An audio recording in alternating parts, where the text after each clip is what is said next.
আপনার নির্দেশ দেয়া হয়ে থাকলে সরুন, আমাকে ঘুমাতে দিন। আজ তোমার ঘুমানো বাদ। তো কি করবেন এখন? এবার রায়ান এক টুকরো হেসে বলে উঠল। শুধু স্বামীকে ফিল করুন মিসেস, আর এতে আমি সাহায্য করতে চাই।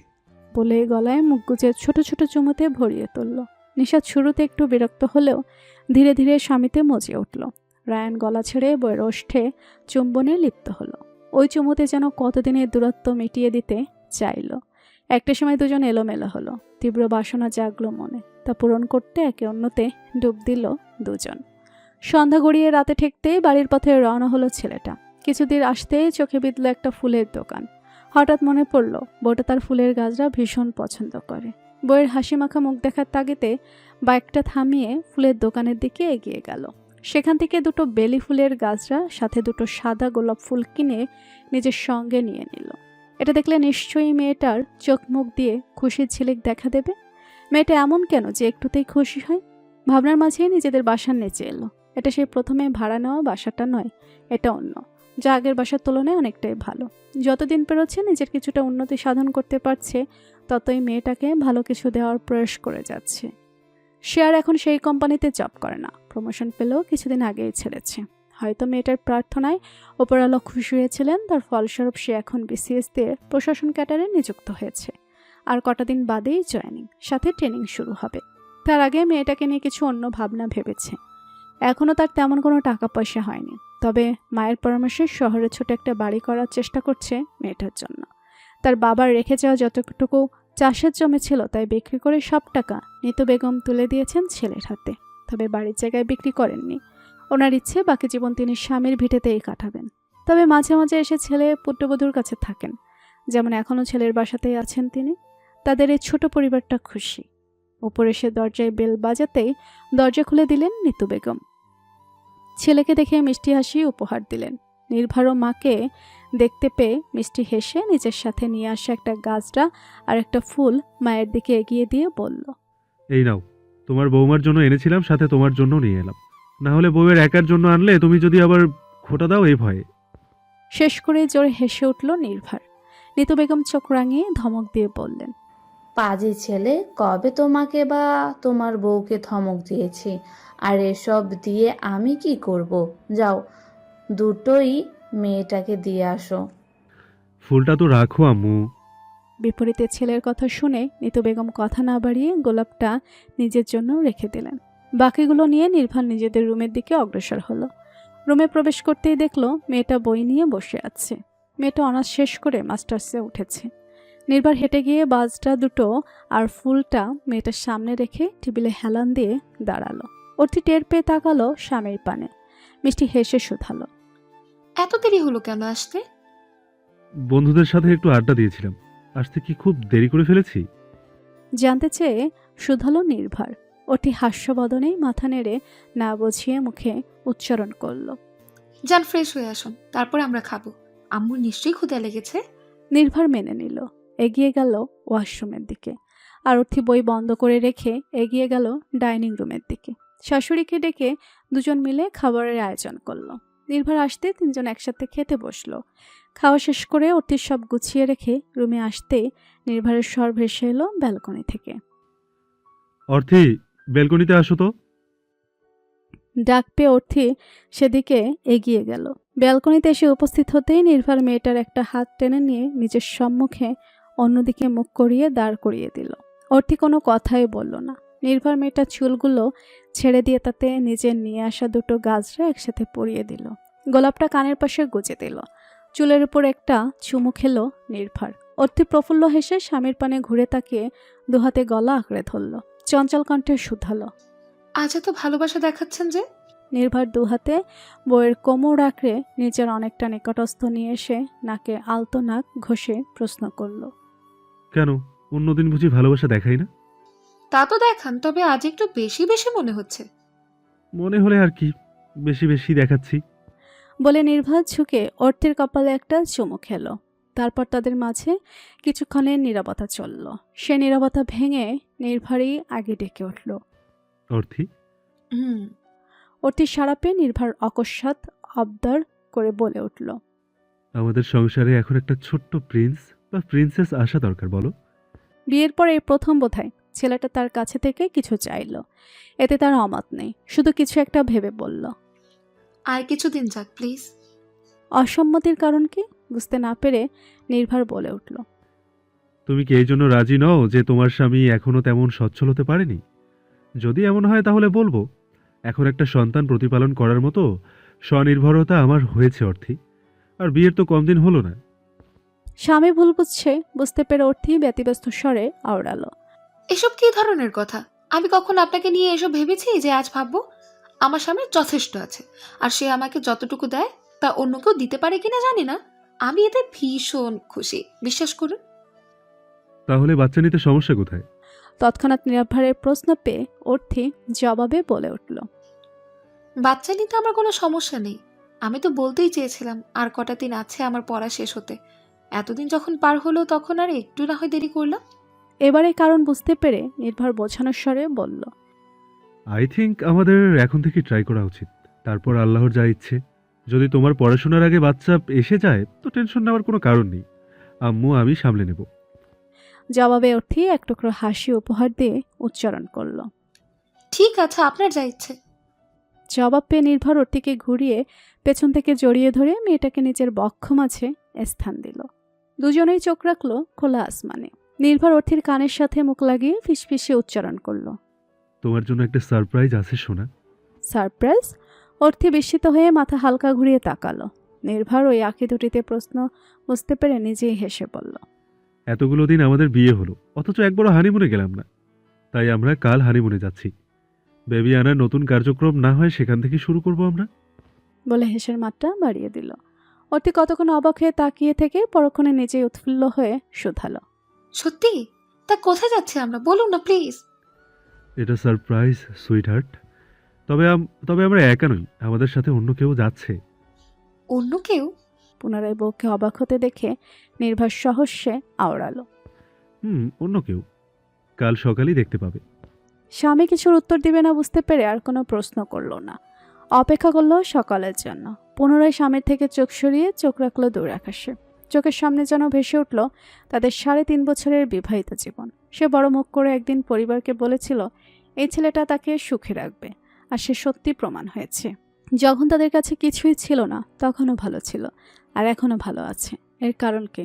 দুজনের মাঝে বেহিসাবি ভালোবাসা আর আন্ডারস্ট্যান্ডিং। হ্যাঁ, তাই একটা মেয়েকে হতে হয় কোমলমতি, মায়াময়ী, সুচরিত্রা, যার অল্পতেই খুশি থাকার ইচ্ছে থাকবে, স্বামীকে বুঝবে, কখনো স্বামীর উপর জোর করে কিছু চাপিয়ে দেবে না, কিংবা সাধ্যের বাইরে কিছু চাইবে না। সে তা করে দেখিয়েছে। আর একটা ছেলেকে হতে হয় সর্বজান্তা, যে বইয়ের রাগ, অভিমান, ভালো লাগা সব না বলতেই বুঝে ফেলবে, না চাইতেই কিছু দেওয়ার চেষ্টা করবে। খুব বেশি না পারা অন্তত মাসে একবার বাহিরে ঘুরতে নিয়ে যাও, পছন্দ মতো কিছু জিনিস কিনে দাও, দিন শেষে বাড়ি ফিরে মিষ্টি করে কথা বলো। এতটুকুতেই বোধহয় একটা নারী খুশি। আর এটা নির্ভর করে দেখিয়েছে। এমন নয় যে তাদের মাঝে কখনো ঝগড়া বা অভিমান হয়নি, তবে যা হয়েছে স্বল্প মাত্রায়। আর সামান্য ঝগড়া বা অভিমান হলেই কেউ কাউকে ছেড়ে যায়নি, দূরে সরে থাকেনি, নিজেরাই সব মিটিয়ে নিয়েছি। সুখে দুঃখে সর্বদা একে অন্যের ভরসা হয়ে পাশে থেকেছে। আর এগুলোই বোধহয় একটা সংসারের সুখের চাবিকাঠি যা তাদের মাঝে আছে। আর দিন শেষে দুজনেই আজ বড্ড খুশি। বউকে রেডি হয়ে থাকতে বলে কোথায় জানি বেরিয়ে পড়েছে লোকটা, তার ঠিক নেই। বলেছে কোথাও নিয়ে যাবে আজ। নির্দেশ মোতাবেক নিশাত প্রথমে বাচ্চাদের তৈরি করে দিয়ে নিজে রেডি হতে চলল। মেয়েটা আজ বেশি দুষ্টমি করেনি, হয়তো তার বাবা যাওয়ার আগে বারণ করে গেছে দুষ্টমি করতে। নিশাত একটা জামা পরে এসে বসলো ড্রেসিং টেবিলের সম্মুখে। সাজসজ্জা খুবই সীমিত, ঠিক আগের মতোই। ঋষভ আর ঋষান বিছানায় বসে খেলতে ব্যস্ত। রাইসা ছোট ছোট পায়ে মায়ের সামনে এসে দাঁড়িয়ে মায়ের পা দুটো জড়িয়ে ধরল। ফোকলা হেসে আওড়ালো। পাপা কোথায়? আমরা কোথায় যাব? প্রশ্ন শুনে মেয়ের মাথায় বাঁধা ছোট দুটো ঝুঁটি নাড়িয়ে চাড়িয়ে জবাব দিল। তোমার পাপা একটু কাজে বেরিয়েছে মাম্মা, আর আমরা কোথায় যাব তা আমি জানি না, ওটা তোমার বাবা জানে, বুঝেছো? ছোট রাইসা কতটুকু বুঝলো জানে না। কিছু না বলেই দৌড়ে চলে গেল ভাইদের কাছে। বিছানায় উঠেই ঋষভের গালে মুখ ডাবিয়ে দিল। তা দেখতেই ঋষান রাইসাকে একটা ঠেলা মেরে বলল, আমার ভাইও, চল চল। এটা আমার ভাইও, তুমি থলো। ঋষান বোধহয় রেগে বোনকে খামছে ধরতে গেল। নিশাদ দেখতে পেয়ে ছেলেকে ডেকে উঠল। রিশান বাবা, মাম্মার কাছে আসো তো। বোনের সাথে লাগতে নেই, বোনকে আদর করতে হয়। ডাক শুনতেই রিশান থেমে মায়ের নিকট চলে গেল। আর বোনকে আদর করতে হয় শুনে ঋষাব ও বোনের কালে নিজের মুখ ঠেসে ধরল। দুজন নিজেদের মতো খেলায় মত্ত হলো। তখনই রায়ান রুমে প্রবেশ করল। বাবাকে দেখতে তিনজন ছুটে গিয়ে বাবার পা জড়িয়ে ধরল। রায়ান প্রসন্ন হেসে নিচে বসে পড়ে সব ছেলে মেয়েদের কপালে ঠোঁট ছোঁয়ালো। মেয়ে কোলে ওঠার আবদার করতেই বলল, লেট হচ্ছে আম্মু, আমি ফ্রেশ হয়ে আগে রেডি হই, তারপর করে নিব কেমন? আমরা ঘুরতে যাব তো, দেরি হয়ে যাচ্ছে না? রাইসা বাবার মুখে হাত বুলিয়ে জিজ্ঞেস করল। তোমায় দাবা পাপ্পা? তোমাদের সবার জন্য সারপ্রাইজ আছে। ঠিক আছে আম্মু। সারপ্রাইজ কি? এতটা না বুঝলেও শুনতেই চওড়া হাসলো রাইসা। তিন ভাই বোন বাবাকে ছেড়ে দিল। রায়ান ছাড়া পেয়ে এগিয়ে গেল কাবাটের দিকে। এক সেট জামা বের করে ফিরতেই বইয়ের দিকে চোখ পড়ল। 3 বাচ্চার মা হওয়ার পরে যেন মেয়েটা ঠিক সে আগের মতোই আছে। ওই মুখপানে ওই চোখের দিকে তাকালে সে আজও ডুবে যায়, হারিয়ে ফেলে নিজেকে। আজও বুঝতে পারে না এই শ্যামাঙ্গিনীর মাঝে সে কি এমন খুঁজে পেয়েছিল যার কারণে মেয়েটার মাঝে এতটা ডুবেছে সে। বেশি না ভেবে এগিয়ে গেল বইয়ের নিকট। ঝুঁকে ঠোঁটে আলতো করে নিজের ঠোঁট ছুঁয়ে বলল, সুন্দর লাগছে পাখি, বরাবরের মতোই। বিনিময়ে নিষাদ কিঞ্চিত হেসে শুধালো, এখনো বললেন না তো কই যাচ্ছি আমরা? গেলেই দেখতে পারবা। আচ্ছা ওয়েট। বলেই ওয়াশরুমের দিকে এগিয়ে গেল। ফ্রেশ হয়ে একেবারে পোশাক পরে বের হলো। কোনো মতে তৈরি হয়ে লাইব্রেরি রুম থেকে গোছানো লাগেজ দুটো নিয়ে এলো। বড় বড় দুটো লাগেজ দেখে নিশাত আশ্চর্য হলো। এই লোক এসব গোছালো কখন, আর এত পোশাক নিয়ে যাবেই বা কোথায়? ফের শুধালো, এই বলুন না কোথায় যাবেন, এত পোশাক কেন? সারাক্ষণ বলো তোমাকে সময় দিই না, তাই সময় দিতে চাচ্ছি। আর যেখানে যাচ্ছি সেখানে কিছুদিন থাকবো, তাই এত পোশাক। প্রয়োজন হলে আবারও কিনে দিব। জবাব পেয়ে বুঝলো লোকটা কিছুই বলবে না। কথা না বলে দুই ছেলের হাত ধরে রুম থেকে বেরিয়ে গেল। রায়ান মেয়েকে কাঁধে চড়িয়ে দু হাতে দুটো লাগেজ ধরে রুম ছেড়ে বেরিয়ে এলো। নিচে আসতেই বাড়ির প্রত্যেকে বাচ্চা তিনটাকে নিয়ে ইচ্ছে মতো আদর করলো। বাচ্চাগুলো বাড়িতে না থাকলে যে বাড়িটা খা খা করবে। সাথী বেগম বড় ছেলের উদ্দেশ্যে বলে উঠলেন, খুব বেশি দিন কিন্তু থাকা যাবে না রায়ান। প্রথমত এই বদমাশগুলোকে ছেড়ে আমরা বেশি দিন থাকতে পারবো না। আর দ্বিতীয়ত ভুলে যেও না, কিছুদিন পর তোমার ছোট ভাইয়ের বিয়ে। রায়ান সম্মতি জানালো। বাড়ি থেকে বেরিয়ে গাড়িতে চড়ে বসলো। বাড়ির বড়রা বাচ্চাগুলোকে পুনরায় আদর করে গাড়ির ভেতরে বসিয়ে দিয়ে সাবধানে থাকতে বলে বিদায় দিল। সবাই গাড়িতে চড়তেই ড্রাইভার গাড়ি ছুটালো। তবে তার সাথে করে আরহান সাহেব গেলেন নাতি নাতনিদের আরেকটু দূর থেকে বিদায় জানাতে। গাড়িটা যাওয়ার পর এক ধানে তাকিয়ে রইলেন রিমি বেগম। হাসি মুখে তাকিয়ে দেখলেন ছেলের সুখের সংসার। মেয়েটাকে কিছুটা দায়িত্ব আর কিছুটা পছন্দের খাতিরে ছেলের বউ করে এনেছিলেন। যখন ছেলেটা বলেছিল মেয়েটাকে মানে না, তখন দুশ্চিন্তার উদয় হয়েছিল। কখনো ভাবেনি ছেলেটা মেয়েটাকে এত গভীরভাবে ভালোবেসে ফেলবে, সন্তান হবে, এমন একটা সুখের সংসার হবে। কিন্তু আল্লাহর দোয়ায় সবই হয়েছে। এটাই বোধহয় পবিত্র বন্ধনের শক্তি। ছেলেটা ভালোবেসেছে, এখন অপার সুখে আছে। মা বাবা হিসেবে ওনাদের আর কি চায়? নাতি নাতনি নিয়ে ওনাদের একটা ভরাট সংসার। এর চেয়ে খুশির আর কিছু হতে পারে না বুঝি। সন্ধ্যার উপস্থিত ঘটেছে সান ফ্রান্সিসকো শহরে। তার সাথে ঠান্ডার মাত্রাটাও যেন অনেকটা বেড়েছে। শীতল আবহাওয়ায় পরিবেশ যেন জমে উঠেছে। মন ভালো করার মতো একটা সময় যেন উপনীত হয়েছে। তবে কিছুটা কোলাহলপূর্ণ হাসপাতালে সারাদিন কাজ করে ক্লান্ত হওয়ার ফলে এসব দিকে কোনো ধ্যান নেই ছেলেটার। কখন ছুটি হবে কে জানে। ইচ্ছে করছে বাড়ি ফিরে ক্লান্ত শরীরটাকে কম্পিউটারের নিচে আড়াল করে দিতে। কেন জানি আজ সব বিরক্ত লাগছে। সেই বিরক্ত নিয়ে শেষ একটা রুগী দেখা শেষ করে এগিয়ে গেল নিজের কেবিনের দিকে। সম্মুখপানে তাকিয়ে হাঁটলেও ঠিক ঠাওর করতে পারল তার পেছনে পেছনে কেউ আসছে। হাঁটা থামিয়ে চোখ রাঙিয়ে পেছনে ফিরে তাকালো। একটা মেয়ে গায়ে গরম পোশাক দিয়ে নিজেকে আবৃত করে হাসি মুখে দাঁড়িয়ে আছে। ছেলেটার চোখ রাঙানি দেখেও মুখের হাসির মাত্রা কমল না। ছেলেটা বিরক্ত হলো কিনা বোঝা গেল না। তবে ঘুরে পুনরায় নিজের কেবিনের দিকে হাঁটা ধরল। দরজা ঠেলে ভেতরে প্রবেশ করতে করতে শুধালো, এই মেয়ে, তুমি কি আমার পিছু নেওয়া কখনো ছাড়বে না? মেয়েটা ভেতরে এসে গায়ের গরম কাপড়টা খুলে কেবিনে রাখা সোফার উপর ফেলে দিয়ে চঞ্চল কণ্ঠে আওড়ালো, এখন চাইলেও আর ছাড়তে পারবো না জনাব, তার জন্য দুঃখিত। জবাব পেয়ে পুনরায় শুধালো। আচ্ছা, তা কেন? কারণ এটা। বলে নিজের বাম হাতটা বাড়িয়ে ধরল। মেয়েটার অনামিকা আঙুলে জলজল করছে একটা হীরের আংটি। পিয়ার্স সেই আংটির পানে ভুরু কুচকে তাকালো। মেয়েটা পুনরায় বলল, এটাই আমাকে বাধা দেয় জনাব, এটাই আমাকে বারবার স্মরণ করিয়ে দেয় তুলি তুই এখন কারো স্ত্রী, আর স্ত্রী হয়ে স্বামীর পিছনে তোর কর্তব্য দায়িত্ব দুটোই। জবাব শুনে এবার বিরক্তির স্বরে এক চিলতে হাসির দেখা দিল পিয়ার্সের ঠোঁটের কোণে। রিমোট কন্ট্রোল দরজা সেখান থেকে আটকে দিয়ে নিচে টেবিলে ভর দিয়ে দাঁড়ালো। তুলির একটা হাতে জোর প্রয়োগ করে নিজের কাছে কাছে নিয়ে এলো। কোমর আঁকড়ে নিজের নিকটে দাঁড় করালো। মেয়েটার পানে মোহনীয় দৃষ্টি ফেলে আওড়ালো। তাহলে আমারও তো কিছু অধিকার আছে, বলো ওয়াইফি। তোমার স্বামী এখন ভীষণ ক্লান্ত, লাঘব করে দাও তো। তুলির সাহসে পিয়ার্সের গলা আঁকড়ে ধরে দোগালে নিজের ওষ্ঠ ছোঁয়ালো। তারপর পিয়ার্সের পানে তাকাতেই পিয়ার্স মেয়েটাকে আরো কাছে এনে গভীর কণ্ঠে আওড়ালো। এতটুকুতে আপাতত ক্লান্তি দূর হবে না বিবিজান, আমার আরও চাই। বলেই নিস্তাগিতে মেয়েটার ওষ্ঠপুট আঁকড়ে ধরল গভীর আশ্লেষে। মেয়েটা চুলের ভাঁজে হাত গলিয়ে কোমরে আগের তুলনায় চাপ প্রয়োগ করলো। ছেলেটার গভীর স্পর্শে তুলির নাজেহাল অবস্থা হলো। নিজেও সয় জানালো পিয়ার্সকে। এতে পিয়ার্স যেন আরো উন্মাদ হলো। মেয়েটাকে ঘুরিয়ে টেবিলে বসিয়ে দিল। অধরে কাজ তখনও চলমান। ৩৩ বছরের এক যুবক আর একান্ত রমণের সান্নিধ্য পেয়ে যেন পাগল পাড়া হয়ে উঠল। একটা সময় মেয়েটা সহ্য করতে না পেরে ছেড়ে দিল পিয়ার্সের ওষ্ঠপুট। বিঘ্ন ঘটায় পিয়ার্স অসহায় চাহনি নিক্ষেপ করে বলল, কি হয়েছে? তুলি জোরে জোরে শ্বাস ফেলে কোনো রকমে বলল, মনে হচ্ছে আপনি এখানেই বাসর সেরে ফেলতে চাচ্ছেন। দেখুন, এটা হাসপাতাল, অনেক মানুষের সমাগম। তাছাড়া আমাদের ফার্স্ট নাইট যেখানে সেখানে হবে, এটা আমি মানব না। মেয়ের আসলেও লজ্জা নেই। নিজের বাসর নিয়ে কি সুন্দর বলে দিচ্ছে। পিয়ার্স নিচেও জোরে একটা শ্বাস টেনে আওড়ালো। তুমি তো বলেছিলে তোমার লজ্জা নেই, কথাটা ঠিকই, তাহলে এখন লজ্জা পাচ্ছ কেন? এটা বিদেশ, কেউ দেখতে আসবে না তুমি এখানে কি করছো। তাছাড়া দরজা লক করা কেউ আসবে না। আর সবচেয়ে বড় কথা, আমিও এখানে বাসর করতে চাই না। তুলি মিষ্টি হেসে বলল, আপনি কি আজকাল বেশি ডেসপারেট হয়ে যাচ্ছেন ডাক্তার? এত উতলা কিন্তু ভালো না। কথার বিপরীতে পিয়ার্স অকস্মাৎ শুধালো, তোমার আমার বয়স পার্থক্য জানো? কত শুনি?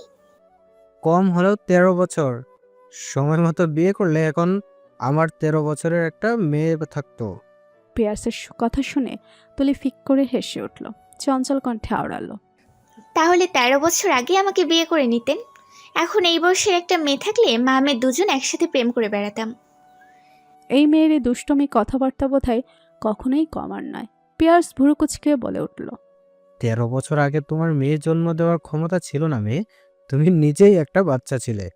জবাবে তুলি একই স্বরে আওড়ালো। সে তো আমি এখনো বাচ্চা।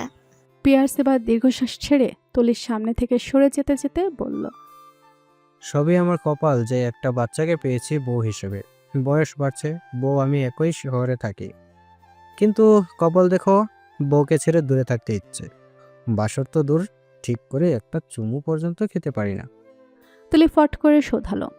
কেন পারেন না? পিয়ার্স চেয়ারে নিজের শরীর এলিয়ে দিয়ে বলল, কারণ বউ আমার ছোট, বউকে ভালো করে চুমু খেতে গেলে অন্য কিছু করতে মন চাইবে, কিন্তু বউয়ের বাপের কড়া নির্দেশ আমি যেন তার বাচ্চা মেয়ে থেকে দূরে থাকি।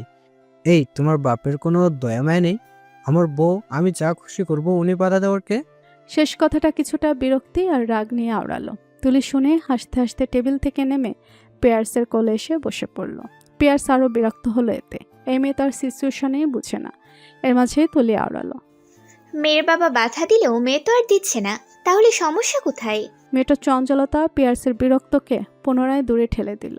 নাক দ্বারা মেয়েটার মুখ জুড়ে আলতো স্লাইড করে গলায় নাক ডুবিয়ে জোরে একটা শ্বাস টানল, যেন তুলির মেয়েলি সুঘ্রাণটাকে নিজের মাঝে টেনে নিতে চাইছে। গাঢ় স্বরে সাবধান করে উঠল মেয়েটাকে, আমাকে উস্কে দিও না মেয়ে, না হলে তোমার জান নিয়ে নিব। তাহলে দিন না। মেয়েটার লজ্জার পাশাপাশি ভয়টাও যেন নেই। নিজের কার্য অব্যাহত রেখে বিষয়টি এড়িয়ে শুধালো, এখানে এসেছো কেন? আপনাকে নিয়ে এখন ঘুরতে যাব, সেই ইচ্ছেতে এসেছি। সময় হবে জনাব? জবাবের পাশাপাশি প্রশ্ন পেয়ে পিয়ার্স মুখ উঁচিয়ে তাকালো। নিজের শিডিউল মনে করে বলল, একটু অপেক্ষা করতে হবে, রাজি? হুম।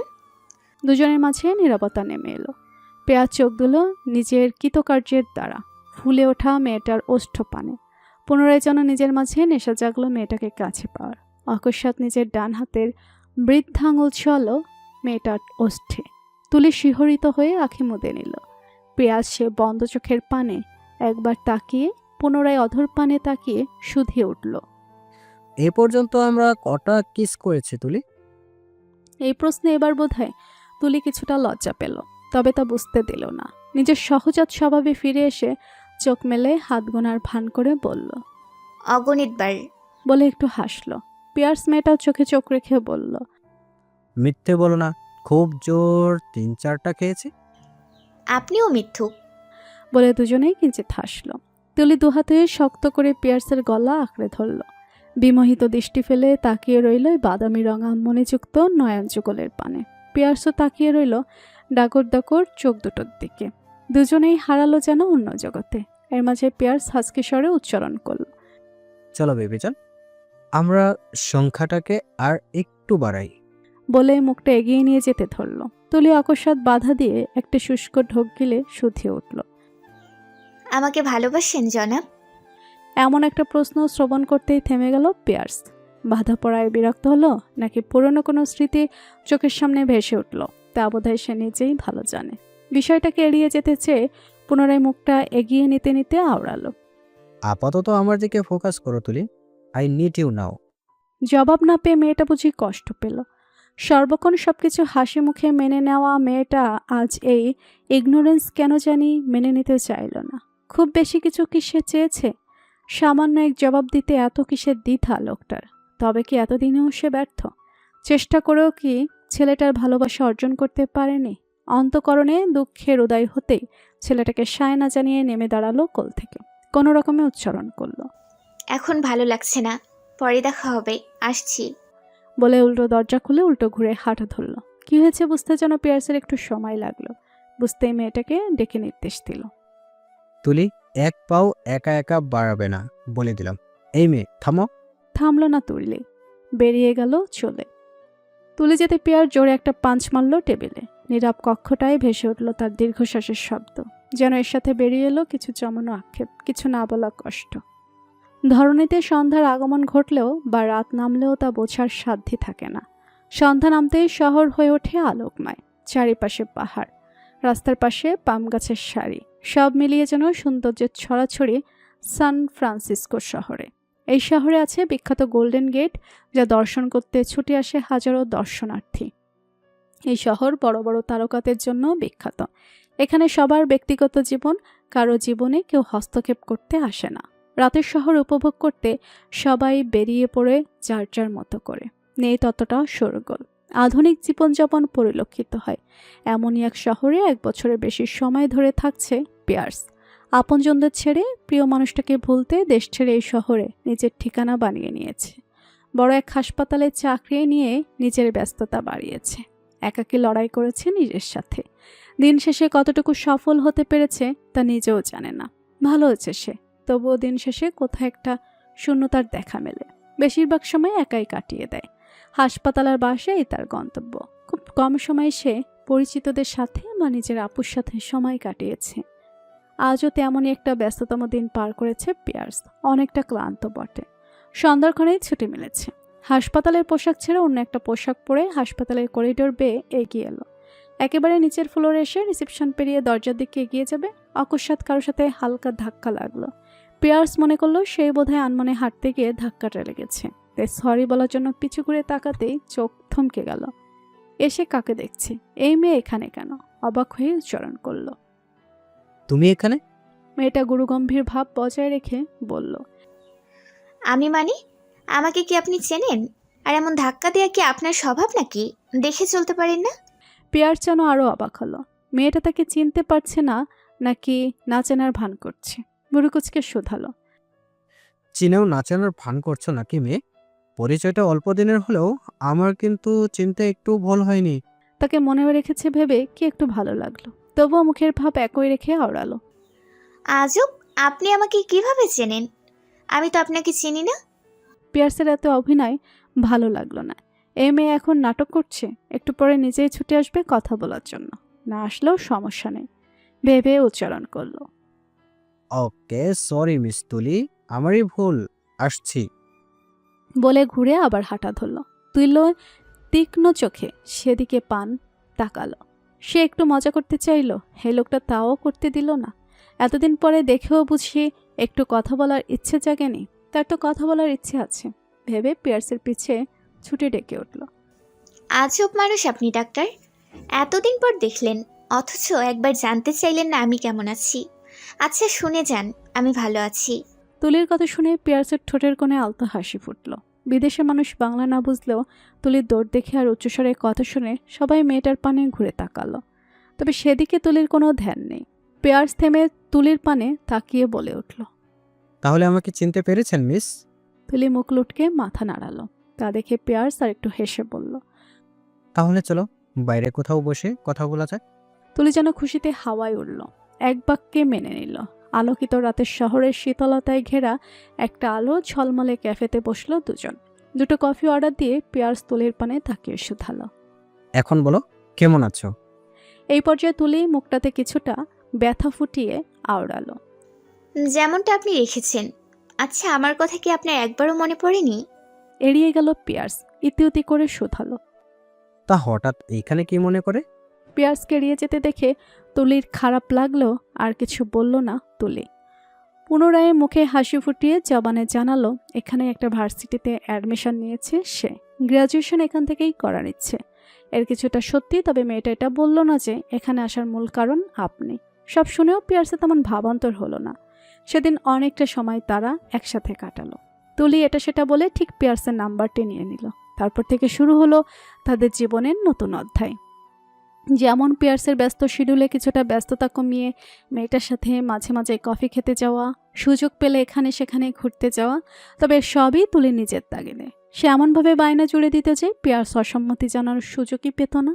পিয়ার্সেরও বোধহয় খুব একটা খারাপ লাগতো না মেয়েটার সাথে ঘুরতে কথা বলতে, তবে তা স্বীকার করা হয়নি কখনো। সত্যি তো এটাই যে এই দেশে আসার পর এই মেয়েটার চোখ দুটো তাকে মাঝে মাঝে জ্বালিয়েছে, তবে তা পিয়ার্স সন্তর্পণে তা এড়িয়ে গেছে। এভাবে চলল প্রায় 6টা মাস।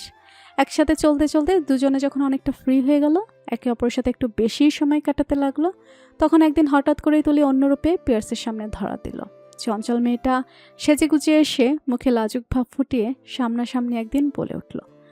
আমি তো এখন যথেষ্ট বড় হয়েছি, আমার অনুভূতির একটু পরিবর্তন হয়নি। তাহলে এখন আমাকে সার্বক্ষণিক আপনার পাশে থাকার ইজাজত দেবেন জনাব? হঠাৎ করে এসব বলল পিয়ার্স একটুও অবাক হলো না। মেয়েটা তাকে শুরু থেকে পছন্দ করে তা জানত। ভেবেছিল এতদিন দূরে থাকায় সেই আবেগ কেটে যাবে, তবে মেয়েটার এখানে আসা, তার সাথে কথা বলাই ভালোই বুঝেছিল মেয়েটা এখনও তার প্রতি দুর্বল। এতে সে অবাক হয়েছিল বটে। পিয়ার্স একটা দীর্ঘশ্বাস ছাড়ল। মনে হলো মেয়েটাকে সত্যটা জানানো উচিত, তাই বলে উঠল। আমার একটা অতীত আছে তুলি, আই থিঙ্ক তোমার সেসব জানা উচিত। সব জানি আমি, আর কিছু জানার নেই। শুধু একটা সুযোগ চাইছি, দেবেন? সব জানে মেয়েটা, কিভাবে? এবার একটু অবাকই হলো। শুষ্ক একটা ঢোক গিলে বলল। দেখো তুলি, আমি এখনো আমার আরো সময় চাই, তবে একটা সত্যি কথা বলতে চাই আজ। তোমাকে আমার ভালো লাগে, তবে ভালোবাসাটা এখনো হয়ে ওঠেনি। আর যতদিন না পিয়ার্সকে শেষ করতে না দিয়েই তুলি ব্যস্ত স্বরে বলে উঠল। যত সময় লাগে নিন, ভালোবাসার দায়িত্ব আমি নিচ্ছি। শুধু দিন শেষে আমার হবেন তো? এর জবাব দিতে ব্যর্থ হলো পিয়ার্স। তবে ভালো লাগা থেকে নীরব থাকলো সেদিন তুলি অনেক সত্যি বলে দিল পিয়ার্সকে। জানালো সে দেশ ছাড়ার পর তার মা একবার তার সাথে দেখা করেছিল, তবে শুধু ওই একবারই অল সময়ের জন্য। আর সে এখানে আসার কিছুদিন আগে নিজে গিয়েছিল তার মায়ের সাথে দেখা করতে, একটা সাহায্য চাইতে। তার মা সাহায্য করেছিল বটে, তবে কি নিয়ে তার কিছু বলল না তুলি। শুধু বলেছিল এখানে আসার প্রধান কারণ ছিল পিয়ার্স। এটা শুনে পিয়ার্সের কোথাও যেন একটা ভালো লেগেছিল, আবার কোথাও একটা খারাপও লেগেছিল। সেদিন এতটুকু কথা বলেই তারা ফিরে এসেছিল। এর সপ্তাহখানেক বাদে আনিকা বেগম আর পিয়াল সাহেব ছেলের কাছে এলেন। একদিন ছেলের পাশে বসে আনিকা বেগম শান্ত স্বরে বললেন। আমি তোমার বিয়ে দিতে চাই পিয়ার্স, এখন বিয়ে করতে রাজি তো তুমি? প্রশ্ন শুনে পিয়ার্স এক মুহূর্তের জন্য থমকে গেল, কি জবাব দেবে বুঝল না। এর মাঝেই আনিকা বেগম পুনরায় বলে উঠল। তোমার পছন্দ থাকলে বলো, না হলে তুলিকে নিশ্চয়ই চেনো, তার সাথেই তোমাকে বিয়েটা করে নিতে হবে। পিয়ার্স এবার বলতে চাইল। আর একটু সময় ছেলে কি বলবে বুঝতে পেরে আনিকা বেগম সেদিন খেকিয়ে উঠলেন। আর কত সময় লাগবে তোমার পিয়ার্স? কেন সেই এক জায়গাতেই আটকে আছো? কেন নিজের মায়ের কথা একবারও ভাবো না? আর কত সময় লাগবে তোমার পিয়ার্স? কেন সেই এক জায়গাতেই আটকে আছো? কেন নিজের মায়ের কথা একবারও ভাবো না? আমরা কেউ নেই তোমার? আর কত? বলো, এবার হয় বিয়ে করো, নয়তো নিজের মাকেই ভুলে যাও। বলতে বলতে আনিকা বেগম কেঁদে দিলেন। পিয়ার্স মাকে শান্ত করতে ওনার কোলে মাথা দিয়ে শুয়ে পড়ল। সত্যি এতে আনিকা বেগম শান্ত হয়ে এলেন, নিজেকে সামলে বললেন। জানো, একদিন তুলি মেয়েটা আমার কাছে এসেছিল একটা সাহায্য চাইতে। সেদিন আমি তাকে প্রশ্ন করেছিলাম, ভালোবাসো আমার ছেলেকে? সেদিন মেয়েটা কি জবাব দিয়েছিল জানো? পিয়ার্স উৎসুক হয়ে মায়ের পানে তাকালো। আনিকা বেগম বলে উঠলেন। মেয়েটা জবাবে বলল, জানেন আন্টি, আপনার ছেলে বলেছিল এটা আবেগ, সময়ের সাথে কেটে যাবে। আমারও মনে হয়েছিল অল্প বয়সের পাগলামি হয়তো এসব, তবে সেই সাথে বুঝতে পেরেছি এটা আবেগের চেয়ে অনেক বেশি। আমি আপনার ছেলেকে ভালোবাসি আন্টি, তাকে ছাড়া আমার চলবে না। আপনার ছেলেকে দিবেন আমাকে? এই অবধি বলে থামলেন আনিকা বেগম। পিয়ার্স স্তব্ধ হয়ে গেল। মেয়েটা এমন কেন? আর ভালোবাসাই বা এমন কেন? আমরা যাকে মন দিতে পারি না তারাই আমাদের ভালোবেসে ফেলে, কিংবা আমরা যাতে চাই তারা আমাদের ভালোবাসে না। আনিকা বেগম আরও জানালেন, সেদিন তিনি মেয়েটার জবাব শুনে কতক্ষণ মেয়েটার পানে মায়াময় দৃষ্টিতে তাকিয়েছিলেন। তিনিও তো চান তার ছেলের জীবনে এমন কেউ আসুক যে তার ছেলের জীবনটা নতুন করে রাঙিয়ে দিক। তারপর তিনিই তুলিকে পিয়ার্সের অতীত সম্পর্কে জানিয়েছিলেন, তবে নিশাতের নামটা একেবারের জন্য বলেনি। অতীত শুনেও মেয়েটার মতো একই রইল। আসলে যারা ভালোবাসে তারা কখনো অতীত ঘাটতে চায় না। এতে তুলি যেন আরও উতলা হয়ে উঠেছিল পিয়ার্সকে একটু করে খুশি উপহার দিতে। তারপর তিনি খুশি হয়ে যখন জানতে চাইল মেয়েটা কি সাহায্য চাইতে এসেছে, তখন তুলি জানালো সে পিয়ার্সের কাছাকাছি থাকার জন্য ওখানে অ্যাডমিশন নিতে চায়, কিন্তু তার আব্বু মেয়েকে বিদেশে পাঠাতে নারাজ। তাই তুলি ছুটে এসেছে যেন তিনি তার বাবার সাথে কথা বলে কোনোভাবে ম্যানেজ করে দেয়। এই বুদ্ধি আদৌ কাজে দেবে কিনা জানতো না, তবু আশা নিয়ে এসেছিল। আনিকা বেগম সেদিন মেয়েটাকে ফিরিয়ে দেননি। নিজের বড় ভাইকে সাথে নিয়ে মেয়েটার সাথে তার বাড়িতে গিয়ে বিয়ের প্রস্তাব দিয়েছিলেন। তুলির বাবাকে একবারও বলেনি যে তুলি তার ছেলেকে পছন্দ করে, কিন্তু নিজের ছেলের ব্যাপারে বলেছিলেন যে ওনার ছেলে মেয়েটাকে দেখে পছন্দ করেছে। আনিকা বেগম আর আরহান সাহেব কথা চালে এক প্রকার ফাঁসিয়েছিলেন তুলির বাবাকে। ভদ্রলোক এত ভালো সম্বন্ধ মেয়ের জন্য পেয়ে না করেননি, তবে এত দ্রুত বিয়ে দেওয়ার ইচ্ছেও ছিল না। আনিকা বেগম বলেছিলেন ওনার ছেলেরও কিছুদিন সময় লাগবে, ততদিন অপেক্ষা করুক। তুলির বাবার সম্মুখে যখন তুলির ইচ্ছে জানতে চাইল, তখন তুলি আড়ালে হেসে বলেছিল সে বিয়েতে রাজি, কিন্তু বিদেশ থেকে পড়তে চায়। তখন তিনিও শর্ত রেখেছিলেন মেয়েটাকে বিদেশে যেন পড়তে পাঠায়, কারণ তিনিও চেয়েছিলেন মেয়েটা ছেলেটার কাছাকাছি থাকুক, এতে যদি ছেলেটার তুলির প্রতি একটু মায়া জন্মায়। তুলির বাবা এক প্রকার বাধ্য হয়ে রাজি হয়েছিলেন এতে। সব শুনে পিয়ার্স অবাক হতেই ভুলে গেল তাকে না জানিয়ে, তার পারমিশন না নিয়ে তার মা এত কাণ্ড ঘটিয়ে ফেলেছে। আনিকা বেগম এবার অনুরোধ করে বললেন, করবি আব্বা মেয়েটাকে বিয়ে? আমি তার বাবাকে বড় মুখ করে বলে এসেছি তুই মেয়েকে বিয়ে করতে চাস। নিজেকে একটা সুযোগ দিবি আব্বু, দেখবি মেয়েটা তোকে ভালো রাখবে। শেষ একবার মায়ের কথা রাখবি। জবাবে পিয়ার্স মায়ের সামনেও নীরব ছিল। তখনই ফোন করে তুলিকে দেখা করতে বলতেই তুলি ছুটে এলো। মেয়েটাকে দেখতেই পিয়ার্স শুধালো, তোমাকে আমি সেদিন সত্যিটা বলেছি। আমার আম্মু চায় আমি তোমাকে বিয়ে করে নিই। তুমি সব জেনে আমাকে বিয়ে করতে চাও তুলি? তাহলে আমি নিজেকে শেষ একটা সুযোগ দিতে চাই। তুলি সেদিন খুশিতে চোখ ভিজিয়ে ফেলেছিল, ধরাসারে বলেছিল, যাকে পাওয়ার জন্য এত লড়াই, তাকে যখন পেয়ে যাচ্ছি তখন কিসের অসম্মতি আর কিসের অপেক্ষা? চলুন বিয়ে করে নিই এক্ষুনি। মেয়েটার জবাব শুনে পিয়াস শুধু হেসেছিল। মেয়েটার সামনে থেকে যেতে যেতে বলেছিল, তাহলে বিয়ের জন্য তৈরি হও মেয়ে, খুব শীঘ্রই আমার ঘর নিহচ্ছ। সেদিন বাড়ি ফিরেই মাকে জানিয়েছিল সে বিয়ে করতে রাজি। আনিকা বেগম খুশি হয়ে সেদিনই তুলির বাবার সাথে কথা বলেছিলেন। ভদ্রলোক জানিয়েছিলেন বিয়ে হোক আর যাই হোক সব বাংলাদেশে গিয়েই হবে। তিনি শুরু থেকেই বলেছিলেন বিয়েতে রাজি হলেও ছোট মেয়েটাকে তখনই শ্বশুর বাড়িতে তুলে দিতে চায় না। সেদিনই একই কথা বললেও আনিকা বেগম রাজি হয়েছিলেন। আগে বিয়েটা তো হোক, তারপর বাকি সব দেখা যাবে। পিয়ার্সকে সব জানাতেই পিয়ার্সও সম্মতি জানালো। উপায় না পেয়ে বাংলাদেশে আসার জন্য প্রস্তুতি নিল। প্রায় 1 বছর 8 মাস পর নিজ দেশের মাটিতে পা রাখল পিয়ার্স সৈয়দ মর্তুজা। এতদিন নিজের দেশকে, নিজের মানুষদের ভীষণ মিস করেছে পিয়ার্স। দেশের মাটিতে পা রেখে যেন সুখের ছোঁয়া অনুভব করল পিয়ার্স। মা বাবা আর হবু স্ত্রীর সাথে এয়ারপোর্ট থেকে বেরিয়ে আসতেই দেখা মিলল নিজের অতি আপন ভাইয়ের সাথে। বছরখানেক বয়সের মেয়েকে নিয়ে তার পানে থাকিয়েই দাঁড়িয়ে আছে। পাশে আয়ান দাঁড়িয়ে বাকি দুটোকে কোলে করে। তার 2 মামাও এসেছে। পিয়ার্স বাচ্চাদের দেখেই আগে ভাইয়ের নিকট এগিয়ে গেল। বাচ্চাটাকে কোলে তুলে নিল। মেয়েটাকে কোলে নিয়ে চমৎকার হাসি দিল পিয়ার্স। মুখ জুড়ে সখানেক চুমু খেল। আয়ানের কোল থেকে ঋষভ আর ঋষান ড্যাব করে তাকিয়ে আছে। পিয়ার্স উচ্চস্বরে হেসে বলে উঠল, এই ভাই, আমি কাকে রেখে কাকে আদর করব? এখন তো আমার 6খানা হাত প্রয়োজন ছিল। রায়ান শুধু গম্ভীর মুখভাবে ছোট ভাইয়ের পানে তাকিয়ে পিয়ার্স রাইসাকে বড় মামার কাছে দিয়ে বাকি দুটোকে একসাথে কোলে নিয়ে আদর দিল। সবশেষে ভাইকে 2 হাতে জড়িয়ে ধরল। রায়ান এবার নিজেও আলতো হেসে ভাইকে জড়িয়ে ধরে উচ্চারণ করল, মাত্র 10 দিনের জন্য। জবাব দিয়ে হেসে উঠল পিয়ার্স। কাছ থেকে সেই হাসি দেখল তুলি। ওদেশে থাকতে ছেলেটাকে হাসতে দেখলো, একবারও এমন মন খুলে হাসতে দেখেনি। এর মাঝে তুলির বাবা আসতে সবাই একে অপরের সাথে কথা বলে তুলিকে নিয়ে চলে গেলেন সে ভদ্রলোক। পিয়ার্স ভাইকে বলে আয়ান সহ বাচ্চা 3টাকে নিজের সাথে নিয়ে গেল। বিকেল পর্যন্ত বাচ্চারা পিয়ার্সের কাছে থাকলো। রাইসা একটু জ্বালাতন করলো। ছেলে দুটো একেবারে শান্তশিষ্ট হয়ে নতুন চাচার সাথে সময় কাটালো। বিকেলে সে রায়ান ছেলে মেয়েদের নিয়ে গেল। পিয়ার্স অল্প ছুটিতে এসেছে বলে 2 দিনের মাথায় আংটি বদল আর কাবিনের সিদ্ধান্ত নিল সবাই। দেখতে দেখতে বিয়ের দিন উপনীত হলো। পিয়ার্স মনে মনে নিজের সমস্ত অতীত ভুলে যাওয়ার পান করল। নতুন পথ শুরু করতে মা বাবার সাথে বেরিয়ে পড়ল তুলিদের বাড়ির উদ্দেশ্যে। সেখানে উপস্থিত হতেই এতদিন বাদে অতি প্রিয় মানুষটার মুখ দেখতে পেল পিয়ার্স। তারই ভাইয়ের পাশে ছেলেকে কোলে নিয়ে দাঁড়িয়ে আছে মিষ্টি হেসে। তা দেখে পিয়ার্স নিজেও হাসল, প্রসন্ন হাসি। কেন জানে না, মেয়েটাকে ভাইয়ের পাশে দেখলে এখন আর খারাপ লাগে না, বরং খুশি লাগে তার ভাই ভালো আছে ভেবে। পিয়ার্সকে দেখে নিশাদ সেই চিরাচরিত টুপেই কুশল বিনিময় করল। পিয়ার্সও হাসি মুখে জবাব দিল। সময় পেরোতেই পিয়ার্সকে আর তুলিকে পাশাপাশি বসানো হলো।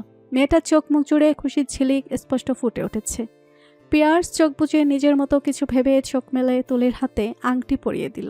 তাকালো মেয়েটার মুখপনে। আজ থেকে এই মেয়েটা তার অর্ধাঙ্গিনী, তার অর্ধেক অংশ। আজ থেকে তার উপর এই মেয়েটার সম্পূর্ণ অধিকার আছে। সে কি পারবে মেয়েটাকে সুখে রাখতে? কারণ ভালোবাসা না থাকলে শুধু ভালো লাগা কিংবা টাকা পয়সা দিয়ে আর সুখে থাকা সম্ভব নয়। পিয়ার্সের ভাবনার মাঝে তুলিও একটা আংটি পরিয়ে দিল। তারপর কাজী সাহেব বিয়ে পড়ালো। পিয়ার্স তুলির পানে তাকিয়েই কবুল বলে দিল। তুলিও খুশি খুশি কবুল বলে দিতেই তারা দুজন এক নতুন সম্পর্কে বাধা পড়ে গেল, হয়ে গেল সারা জীবনের জন্য একে অপরের। বিয়ে শেষে খাওয়া দাওয়া শেষ করে সবাই চলে আসবে বিধায় পিয়ার্সকে তুলির রুমে পাঠালো কিছু মুহূর্ত একাকী কাটানোর জন্য। পিয়ার্স দ্বিমত পোষণ করলো না, এগিয়ে গেল নিজের অর্ধাঙ্গিনীর কক্ষে। মেয়েটা বিছানার উপর বসা, নিচে গিয়েও পাশে বসলো। পিয়ার্স কি বলবে বুঝল না, তবে পিয়ার্সকে আরও একটু ভরকে দিতে তুলি অকস্মাৎ সামান্য উঁচু হয়ে পিয়ার্সের গালে ওষ্ঠ ছোঁয়ালো। তখনই দূরে সরে 2 হাত নিজের মুখ ঢেকে নিয়ে আওড়ালো, আপনি চুমু খেতে চেয়েছিলেন আর আমি বলেছিলাম যে বিয়ের পরেই দিব, তাই আজ সুযোগ পেয়ে দিয়ে দিলাম। আমি কিন্তু লজ্জা পাই না, তাই আমাকে লজ্জা দিতে আসবেন না। লজ্জা পেয়ে বলছে লজ্জা পায় না, আজব মেয়ে। তুলির কাছে প্রথমে ভরকে গেল। তুলির কথা শুনে পিয়ার্স হেসে ফেলল নিচু আওয়াজে। তুলির দিকে ঘুরে বসে নিজেই তুলির হাত দুটো তার মুখ থেকে সরিয়ে দিল। চঞ্চল মেয়েটার লজ্জায় আঁখি নমনীত করে রাখল। পিয়ার্স নিচেও হঠাৎ করে সম্মতি চেয়ে বলল, তোমাকে জড়িয়ে ধরবো তুলি? তুলি অবাক হলো। লজ্জা ভুলে পিয়ার্সের মুখপানে তাকালো। সে চুমু খেয়ে ফেলল আর এই ছেলে জড়িয়ে ধরার জন্য পারমিশন চাইছে। তুলি মাথা নেড়ে সম্মতি দিতেই পিয়ার্স আলতো করে জড়িয়ে ধরল মেয়েটাকে। তুলি নিজেও জড়িয়ে ধরল সদ্য বিবাহিত স্বামীকে। পিয়ার্স সেভাবেই থেকে আওড়ালো, আমাদের সম্পর্কটাকে এগিয়ে নিয়ে যাওয়ার দায়িত্ব তুমি নিবে তুলি। এই ভাঙা মানুষটাকে জোড়া লাগিয়ে ক্ষত সেরে তুলতে পারো, তাহলে এই মানুষটা সম্পূর্ণ তোমার, কথা দিচ্ছি। আমার দায়িত্ব নিবে তুলি? তুলির কান্না পেল।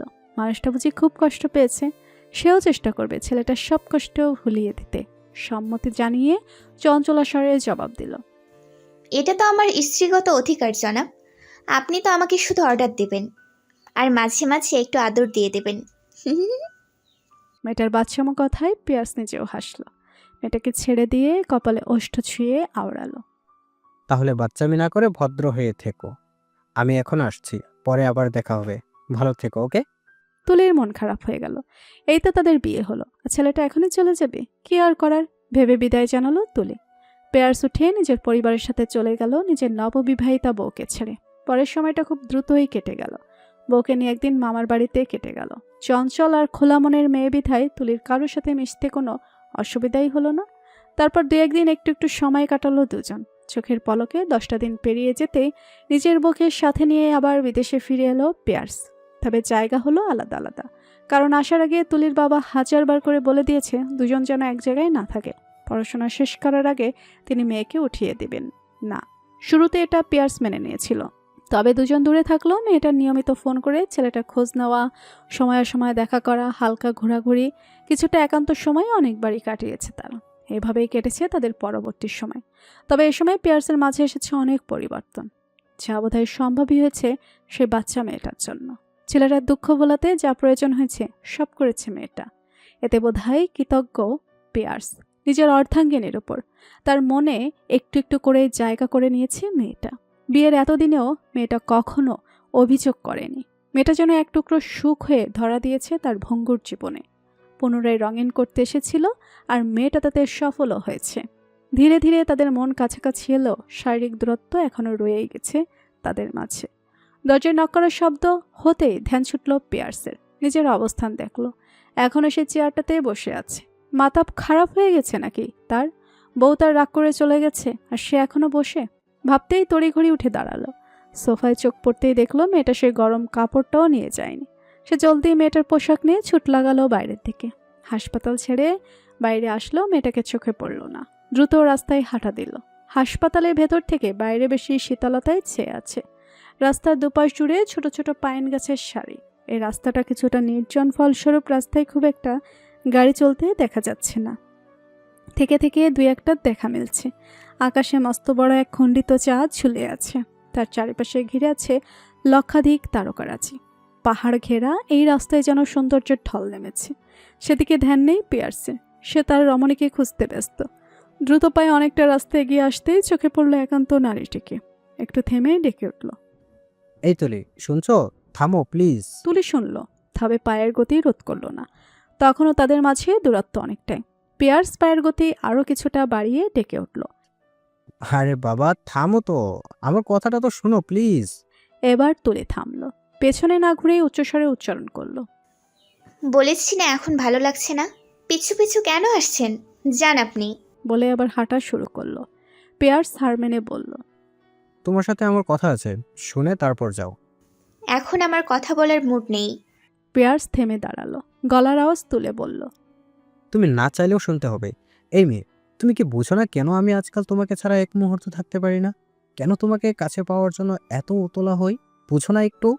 তাহলে কেন এমন করছো? তুলি পুনরায় থামল। বুকের ভেতর কেমন ধকধক করে উঠল। পিছু ঘুরে স্বামীর পানে তাকালো। চঞ্চল মেয়েটার কণ্ঠ কেমন জানি অবরোধ হয়ে আসতে চাইল। তবুও গলায় আওয়াজ তুললে শক্ত কণ্ঠে আওড়ালো, না, আমি বুঝি না। মুখে কিছু বলার ক্ষমতা নেই আপনার? মুখে বলুন কেন আমাকে কাছে পেতে চান? কেন এত উতলা হন আমার জন্য? বলুন। প্রশ্ন করে জবাব পাওয়ার আশায় নিষ্পলক চোখে তাকিয়ে রইল পিয়ার্সের পানে। পিয়ার্স শুষ্ক ঢোক গেল। নিজের বুকে তীব্র কম্পন নিজেই অনুধাবন করতে পারল। মেয়েটার পানে সেও তাকালো অনিমেষ দৃষ্টি মেলে। এই মেয়েটা তার জীবনে নতুন রংধনুর রং নিয়ে এনেছে। নতুন রঙে রাঙিয়ে দিয়েছে তার জীবন। যেখানে সে ভেবেছিল আর কখনো ভালোবাসতে পারবে না, কাউকে মনে জায়গা দিতে পারবে না, অথচ এই মেয়েটার কারণে সেই সব ভুল প্রমাণিত হয়েছে। তার মনে নতুন জোয়ারের সৃষ্টি হয়েছে। নতুন করে মনের মাঝে টালমাটাল শুরু হয়েছে। সবই তো হয়েছে এই মেয়ের জন্য। আর যে তার জন্য এত কিছু করছে, তাকে সামান্য ভালোবাসা দিতে পারবে না সে? এতটা পাষাণ সে নয়। সেও ভালোবাসে এখন এই মেয়েটাকে, নিজের স্ত্রীকে প্রচণ্ড ভালোবাসে সে। হাজার নিজের মাঝে কোনো দ্বিধা নেই। পিয়ার্সকে জবাব দিতে না দেখে তুলে রাগে অভিমানে পুনরায় উল্টো ঘুরে হাঁটতে শুরু করলো। তার চক্ষুগোচর হতেই পিয়ার্স অস্থির অশান্ত কণ্ঠে নিজের অর্ধাঙ্গিনীকে ডেকে বলে উঠল, এই তুলি, শুনছো? ভালোবাসি তো। এই আধারিয়া রাতের লক্ষাধিক তারকারাজি, ভিড় করা আসমান, আলোকবর্ষ দূরে অবস্থিত অর্ধখণ্ডিত চন্দ্র। এই নির্জন সড়কের শীতল বায়ু আর অপরূপ সাজে সজ্জিত প্রকৃতিকে সাক্ষী রেখে বলছি, আমি তোমাকে ভালোবাসি মেয়ে, নিজের চেয়েও বেশি ভালোবাসি। তুমি আমাকে বাধ্য করেছো ভালোবাসতে। প্রথম ভালোবাসাকে হারিয়েছি, তবে তোমাকে হারাতে চাই না। হবে কি আমার শেষ ভালোবাসা, আমার অর্ধাঙ্গিনী, আমার বেঁচে থাকার শেষ সম্বল? বিয়ে করবে আমায়? তুলির পায়ের গতি মন্থর করতে আর কিছুর প্রয়োজন ছিল না। এই বাক্যগুলি যথেষ্ট ছিল। বুকের মাঝে দোলাচল শুরু হলো। চোখ বুজে অস্থির শ্বাস নির্গত করলো মেয়েটা। তারপর তীক্ষ্ণ চোখে ঘুরে তাকালো স্বামীর পানে। দূরত্ব এবার খুব একটা দূরে নয় বলে অমন চাহনি ঠিক ঠাউর করতে পারল পিয়ার্স। অমন চাহনি দেখে ভ্যাবাচাকা খেয়ে গেল। সে কি কিছু ভুল বলেছে? না হলে এভাবে তাকাচ্ছে কেন? সে ভুরু নাচিয়ে শুধালো, এমন করে তাকিয়ে আছো কেন? কিছু ভুল বললাম? তুলি দুপা এগিয়ে এসে দাঁড়ালো। ভাবুক হয়ে শুধালো, একটুখানি ছেড়ে আসাতে কি মাথা নষ্ট হয়ে গেছে, নাকি স্মৃতি হারিয়ে ফেলেছেন? না হলে কি করে ভুলে গেলেন যে আমাদের বিয়ে হয়ে গেছে? আমি অলরেডি আপনার অর্ধাঙ্গিনী। এই বিষয় বুঝতে পেরে পিয়ার্স স্বস্তির শ্বাস ফেলে বইয়ের নিকটে এগিয়ে এলো। নিজের সাথে নিয়ে আসা গরম কাপড়টা কোনো রকমে গায়ের উপর দিয়ে জড়িয়ে দিতে দিতে বলল, ওই বিয়ে খালি খালি। আমি আবার বিয়ে করতে চাই। সেদিন তুমি সুন্দর করে বউ সেজে আমার রুমে আমার জন্য অপেক্ষা করবে, যেদিন তোমাকে একান্ত নিজের করে পাবো। করবে আমায় বিয়ে? এতক্ষণ শক্ত থাকলেও আর পারল না থাকতে। দুহাতে শক্ত করে জড়িয়ে ধরল স্বামীকে। অস্ফুট স্বরে বলল, আমি হাজারবার আপনাকে বিয়ে করতে রাজি জনাব, শুধু আর একবার বলুন আমাকে ভালোবাসেন। পিয়ার্স নিজেও মেয়েটাকে বুকে টেনে নিল। গরম কাপড়ের কারণে সুবিধা করতে না পেরে তা নিজেই আবার ফেলে দিল। তার শক্ত করে বুকের মাঝে ঠায় দিল। চুলের উপর দিয়ে ওষ্ঠ ছুঁয়ে আওড়ালো। ভালোবাসি তুলি। আমি এই বাচ্চা মেয়েটাকে অসম্ভব ভালোবাসি। তোমার থেকেও আমি তোমাকে বেশি ভালোবাসি। এই প্রথম মেয়েটা কেঁদে উঠল। কান্নার দমকে কথা বলতে পারল না, তবুও কষ্ট করে উচ্চারণ করলো, আমি বেশি ভালোবাসি, সেই শুরু থেকে। অন্য সময় হলে হয়তো মেয়েটার কথা শুনে পিয়ার্সের হাসি পেত। তবে এবার মেয়েটাকে কাঁদতে দেখে বিচলিত হলো। পিঠময় হাত বুলিয়ে তাকে শান্ত করতে বারবার আওড়ালো। এই তুলি, থামো, এমন কাঁদছো কেন? প্লিজ থামো। আরে বাবা থামো না, দেখো আমার বুক পড়ছে তোমার কান্না দেখে। থামো বউ আমার। এত আদরে বাক্য শ্রবণ করে তুলির কান্না প্রশমিত হলো না, বরং বেড়ে গেল। এ যে তার কতদিনের ইচ্ছে স্বামীর থেকে ভালোবাসি শব্দটা শোনার, আজ সফল হয়েছে। এই কান্না যে প্রাপ্তির কান্না, কিছুতেই তা রোধ করতে সফল হলো না। কিন্তু বইয়ের কান্না পিয়ার্সের সহ্য হলো না। থামতে বলাতেও মেয়েটা যখন কান্না থামালো না, তখন উপায় না পেয়ে মেয়েটাকে বুক থেকে উঠিয়ে মেয়েটার অধৈর্য গোল নিজের আয়ত্তে নিয়ে নিল পিয়ার্স। মেয়েটার কান্না ভুলিয়ে দিতে চুম্বনের গাঢ়ত্ব বাড়ালো। চুলের মাঝে হাত গুলিয়ে মেয়েটাকে আরও অনেকটা নিকটে টেনে আনলো। একটা সময় তুলির কান্না থেমে গেল। নিজেও স্বামীকে সায় জানালো। তুলির আশকারায় পিয়ার্স আরও কিছুটা আত্মহারা হলো। পাশ দিয়ে একটা গাড়ি চলে গেল, সেদিকে ধ্যান দিল না এক বিন্দুও। যখন নিজের মন ভরল তখনই ছাড়লো মেয়েটাকে। শেষে কপালে কপাল ঠেকিয়ে অসন্তোষ শ্বাস নির্গত করে অস্থির হয়ে আওড়ালো। এই জানো, তোমার বাবাকে বলো না যেন তোমাকে এখনই আমার হাতে তুলে দেয়। এইভাবে আমি আর পারছি না। তোমাকে আমার সর্বদা প্রয়োজন। বয়স হচ্ছে, একটা বাচ্চাও তো প্রয়োজন আমার। একটু বোঝাও না সোনা, তোমাকে ছেড়ে থাকতে আমার খুব কষ্ট হয় এখন। চলে আসো আমার কাছে। স্বামীর অস্থিরতা ভালোই বুঝলো তুলি। তার নিজেরও তো কষ্ট হয় স্বামীকে ছেড়ে থাকতে। তবে সে এতদিন দূরে ছিল পিয়ার্সের কথা ভেবে, কারণ ছেলেটা বলেছিল তার সময়ের প্রয়োজন আর সে তা দিয়েছিল। তার ছেলেটা নিজ মুখে সব স্বীকার করাতে তুলির আর কোনো বাধাই রইল না। এক চিলতে হেসে আওড়ালো। বাবাকে বোঝানোর কি দরকার? সে কি বাংলাদেশ থেকে এসে দেখছে নাকি তার মেয়ে কোথায় আছে? না জানিয়ে চলুন না আমরা লুকিয়ে সংসার করি, একটা বাচ্চা পয়দা করে বাংলাদেশ গিয়ে বাবাকে উপহার দিই। আইডিয়াটা ভালো না? বইয়ের কথা শুনতে কপাল থেকে নিজের কপাল সরিয়ে মেয়েটার মুখপানে কেমন করে তাকালো। মেয়ে তার থেকে দ্বিগুণ উপরে। হঠাৎ করে উচ্চস্বরে হেসে আওড়ালো। তুমি আমার থেকেও বেশি ডেসপারেট তুলি। তবে আইডিয়া আমার ভীষণ পছন্দ হয়েছে। আমি তোমাকে আর কোথাও যেতে দিচ্ছি না। ফাইনাল। স্বামীর আদরে শয্যাশায়ী হওয়ার জন্য প্রস্তুত হও জানো। শেষ বাক্যটি শুনে তুলির লজ্জায় পিয়ার্সকে পুনরায় জড়িয়ে ধরে আওড়ালো। আমি কিন্তু লজ্জা টজ্জা পাই না, তাই এসব বলে লাভ নেই জনাব। আমি সব কিছুর জন্য প্রস্তুত। কথা শুনে পিয়ার্সের হাসির মাত্রা আরও বেড়ে গেল। মেয়েটাকে দু হাতে জড়িয়ে ধরে উঁচু করে নিল, সাথে তুলিও হাসল। তাদের এই মুহূর্তে দেখলে যে কেউ বলে দিতে সক্ষম হবে এ দুজন পৃথিবীর সবচেয়ে সুখী মানুষ। তাদের এই সুন্দর মুহূর্তে বিঘ্ন ঘটাতে হঠাৎ পিয়ার্সের ফোন বেজে উঠল। মেয়েটাকে নিচে নামিয়ে এক হাতে জড়িয়ে রেখে অন্য হাতে ফোন বের করে রিসিভ করলো। ফোনে ভাবনাতীত কিছু শুনতে পেয়ে ফোনটা রেখে দিয়ে মেয়েটার একটা হাত নিচের হাতের আঁচলায় নিল। নিচ থেকে মেয়েটার পোশাক উঠিয়ে নিজের হাতে নিয়ে দ্রুত হাঁটা ধরল। তুলি বারবার শুধালো কি হয়েছে, কোথায় যাচ্ছে, তবে পিয়ার্স একটা জবাবও দিল না। হাসপাতাল পর্যন্ত হেঁটে এসে মেয়েটাকে নিয়ে নিজের গাড়িতে চড়ে বসে ছুটে চলল কোথাও। গাড়িটা গন্তব্যে পৌঁছাতেই নির্দিষ্ট স্থানে পার্কিং করে তুলিকে নিয়ে নেমে পড়ল। মেয়েটার একটা হাত ধরে এগিয়ে এসে দাঁড়ালো সান ফ্রান্সিসকোর ইন্টারন্যাশনাল এয়ারপোর্টে। এয়ারপোর্টের বাইরেই রাস্তায় দাঁড়িয়ে আছে তার ভাই আর বোন, সাথে তাদের বউ, জামাই আর বাচ্চারা। আপনজনকে দেখতেই পিয়ার্সের চোখ থমকে গেল, খুশিতে মনটা ছেয়ে গেল। তাকে না জানিয়ে ভাই এমন সারপ্রাইজ দিবে এটা পিয়ার্স কল্পনাতেও আনেনি। মেয়েটার হাত ধরে আর একটু সামনে এগিয়ে গেল। রায়ান কোলে ঘুমান্ত মেয়ে আর অন্য হাতে লাগেজ ধরে দাঁড়িয়ে আছে। তবে ভাইকে তার বউয়ের হাত ধরে দাঁড়াতে দেখে নিজেও লাগেজটা ছেড়ে নিশাতের হাত ধরল। এমন কাজে নিশাত অবাক হয়ে গেল, ভাবসাব কিছুই বুঝল না। তবে ভাইয়ের কাণ্ড দেখে পিয়ার্স বোধহয় সব বুঝল। ভাইকে জ্বালাতে নিজের বউয়ের হাত ছেড়ে কোমর আঁকড়ে ধরে নিজের কাছে নিয়ে এলো। তবে চোখ তার ভাইয়ের পানে, তা দেখে রায়ানও একই কাজ করলো। নিশাত ভেবাচাকা খেয়ে তাকালো, একবার স্বামীর পানে আর একবার দেবরের পানে। রায়ান বউকে কাছে টেনে শান্ত রইল না, চোখ দিয়ে ইশারা করে কোলে রাখা ঘুমান্ত মেয়ে আর ছেলে দুটোকে দেখালো। হয়তো ছোট ভাইকে বোঝাতে চাইলো, তুই সর্বদা আমার কাছে হেরেই থাকবি, আমি অলরেডি 3 বাচ্চার বাপ। পিয়ার্স বুঝতেই খিলখিল করে হেসে উঠল। এবার রায়ানের মুখেও হাসি ফুটল। বাকি কেউ 2 ভাইয়ের কাণ্ড কিছুই বুঝল না। তবে পরক্ষণে রায়ান আর পিয়ার্স দুজনেই নিজেদের রমণীর কোমর ছেড়ে দাঁড়ালো। হাসির শব্দে রাইসার ঘুম ভেঙে গেল। এত দূরের পথ, কম করে হলো 22 ঘন্টা জার্নি করে বাচ্চাদের অবস্থা নাজেহাল। অর্থে এক্ষণে কোলে থাকা রিশানকে নির্ভয়ের হাতে ধরিয়ে দিয়ে এগিয়ে গেল ভাইয়ের দ্বারে। সেই যে বিয়েতে একটু দেশে পা রেখেছিল, তারপর আর দেখা মেলেনি। যখন আজ বাংলাদেশ এয়ারপোর্টে এসে নিশাত আর সে মুখোমুখি হলো, তখন অনেক অবাক সাথে খুশি হয়েছিল দুজনেই।